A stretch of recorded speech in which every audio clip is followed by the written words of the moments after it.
mislim da je zaslužen i dugačak odmor za ekipu bio sasvim dovoljan.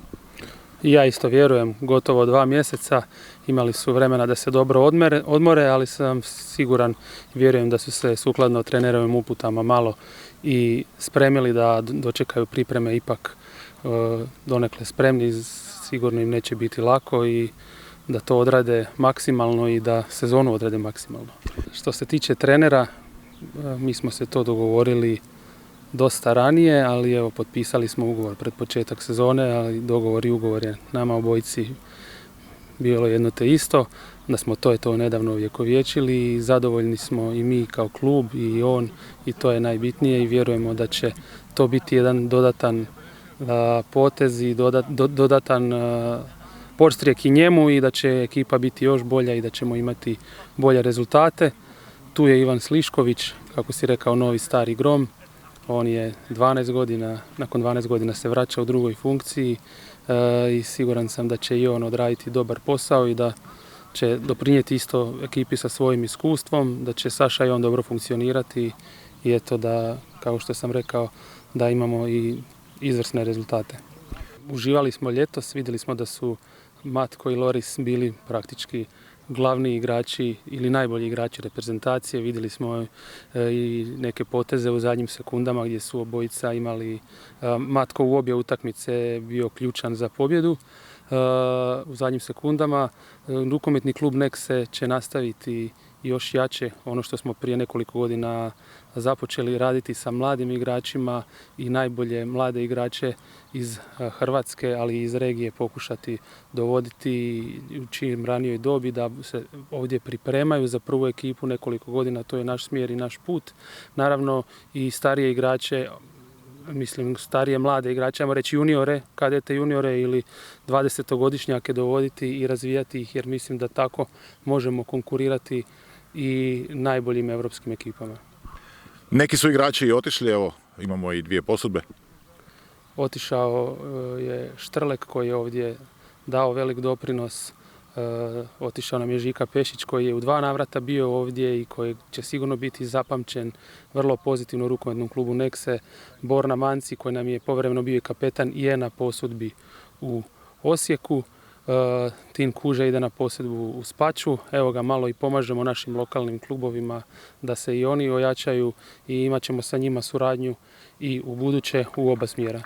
A što se tiče Hrvatske lige, nikad jači ovaj prvi dio, jer prvi put u povijesti smo mi i Zagreb u istoj grupi i bit će teško trećem, ko želi biti treći, jer ćemo Zagreb i mi sigurno biti prvi i drugi klub.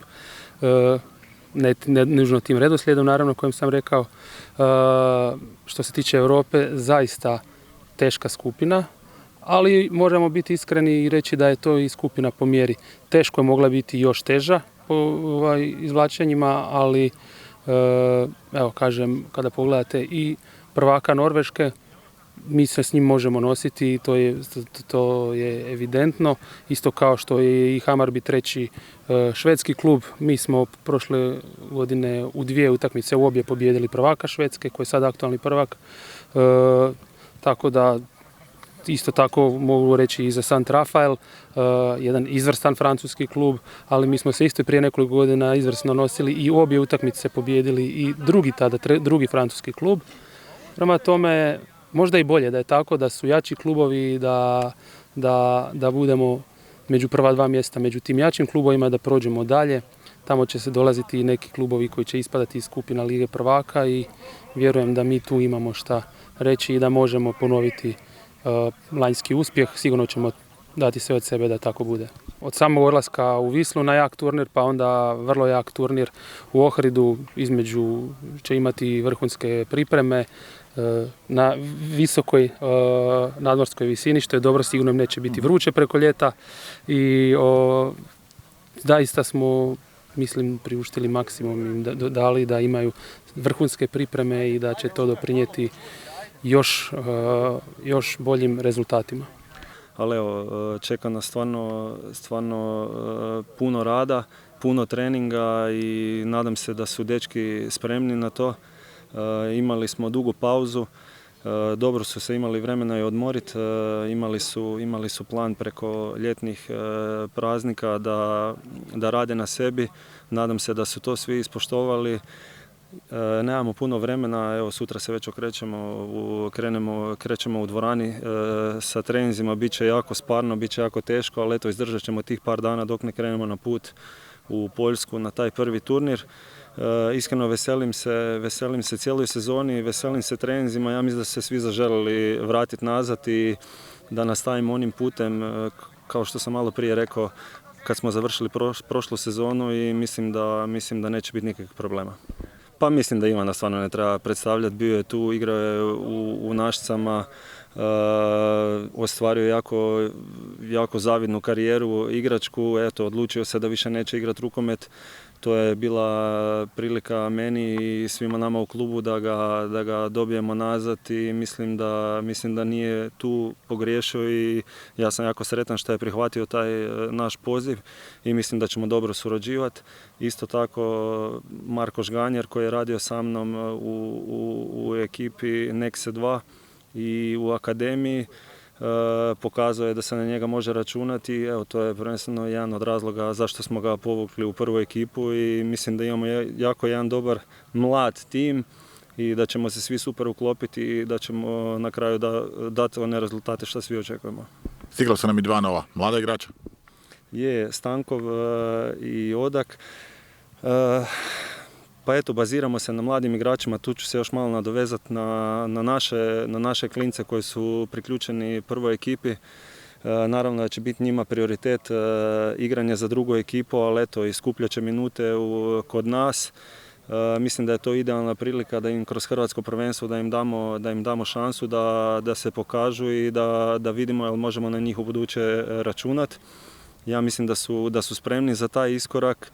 I eto, naravno, nismo još kompletni, ali kad se skompletiramo, bit će sve lakše. Nećemo daleko o baš strogim, odnosno detaljima priprema, ali evo spomenuo si taj turnir u Poljskoj, izuzetno jaki protivnici.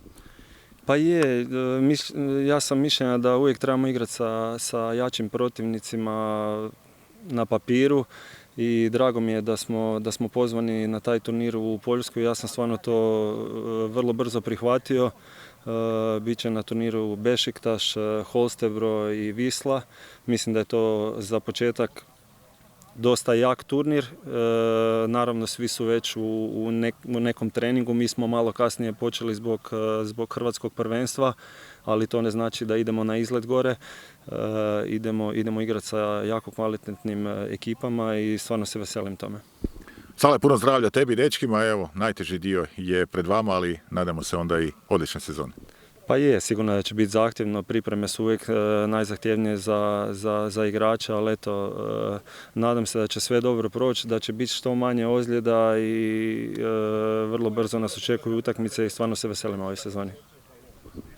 Jako sam radostan zapravo i vesel da sam ponovno tu. Proveo sam stvarno 2 godine koje su bile za mene i odskočna daska i nešto stvarno u mojoj karijeri što neću nikad zaboraviti za taj početak, prvo odvajanje od doma i put za sve dalje, tako da Nexe mi uvijek ostao u dobrom sjećanju i jako sam sretan da sam ponovno tu.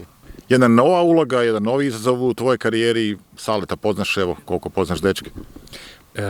Iskreno, malo sam gledao utakmice, ali ne baš puno, pošto sam imao i svojih obaveza.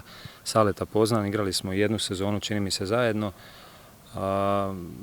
Pa evo, nova uloga, puno toga novoga, ali evo ja se nadam da ću moći sa tim svojim iskustvom i onim što sam imao do sada, pomoći momcima, pomoći Saletu i da će to, ja vjerujem da će to stvarno biti dobro. Evo, šta to znači, vidit ćemo. Mislim da je dobro da imamo te teške protivnike, da vidimo taj jedan nivo, da se igrači polako, a i mi uhodavamo u to. Skupina isto Europe neće biti lako, svaka ekipa je ozbiljna ekipa, možda javnosti ne toliko poznata, ali svaka utakmica će biti teška i morat ćemo raditi, pripremiti se, imati jedno dobro zajedništvo i onda vjerujem da će biti sve dobro. Ivane, puno uspjeha. Hvala.